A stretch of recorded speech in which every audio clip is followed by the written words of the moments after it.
Hi everyone, this is JD, your gadget review friend. It's been a month now since Galaxy S22 was released, and I'm hearing a lot on the comment section to test the battery life. Samsung Galaxy S22 is an all-day phone. Depending on your usage, there are tons of videos out there testing the battery life of this phone, but I will focus on other things, and that is to give you great tips how to optimize, boost, and preserve the battery life. You see, someone else's lifestyle might be different than yours, and certain things like connectivity and screen brightness will affect everything. Instead of creating a test, why not tips to help you out? You might not be able to control the usage of your phone because that's ridiculous. If you want to use your phone, use your phone. But there are certain features and settings that you can tweak to optimize the battery of your Samsung S22 or any other phones. How? Let's find out. Hey, don't forget to subscribe, my friend. Let's go.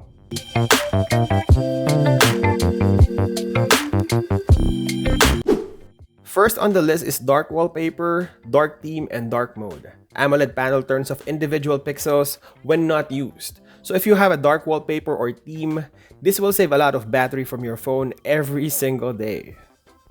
For wallpapers, you can find dark wallpapers online of your choice. To use dark mode, go to Settings, Display, and Dark.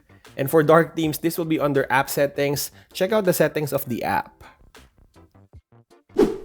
Second is turning off adaptive brightness. You can manually increase the brightness on a case-to-case basis.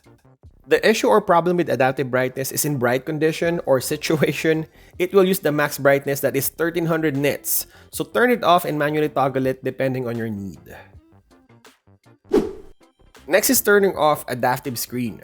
So motion smoothness is taking advantage of 120Hz screen refresh rate, but it switches back and forth from 48 to 120Hz. The natural 60Hz is smooth enough. I know it's nice to brag about the smooth home screen transition, so turn it on when you're bragging it, pun intended, but go back to 60Hz when you're done.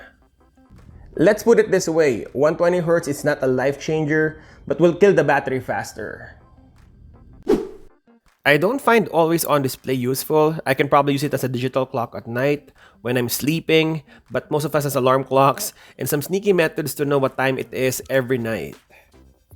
I will replace always on display with double tap. If you want to see your notification, double tap your screen to wake up your phone and double tap it again to switch off your screen. If you don't have this feature enabled, check Settings, Motion, and Gesture. Our next tip is decreasing the CPU usage to 70%.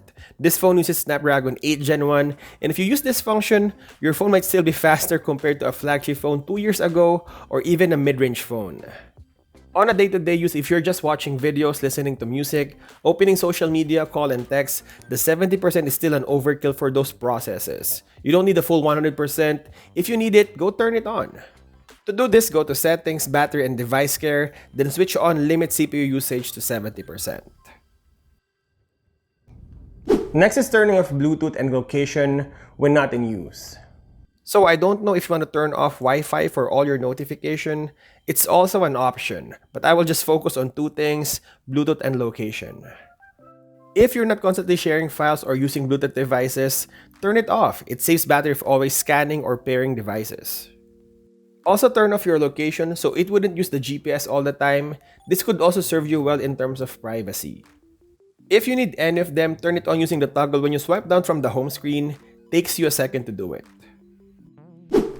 Next is limiting the background apps. I know some of us will download a lot of apps, but sometimes we don't even use them or just occasionally, let's say once a month or not even. Limiting the background processes will put the app into sleep mode until you open it. To do this, go to Battery and Device Care, and then Battery, and then Background Usage Limits, and then put Unused App to Sleep. Another thing to do is to show the battery percentage. This will not help you saving the battery, but more on awareness, managing the battery life of the phone. To do this, go to Settings, type percentage, and turn on battery percentage. Next is using power savings. If you don't want to use anything that I set manually, there's actually a switch for everything if you need to switch everything off in one go. It includes background network usage, syncing, and location will be limited, and the refresh rate will go to 60Hz. It's a one switch for everything including always on display, CPU at 70%, brightness decrease at 10%, and so on.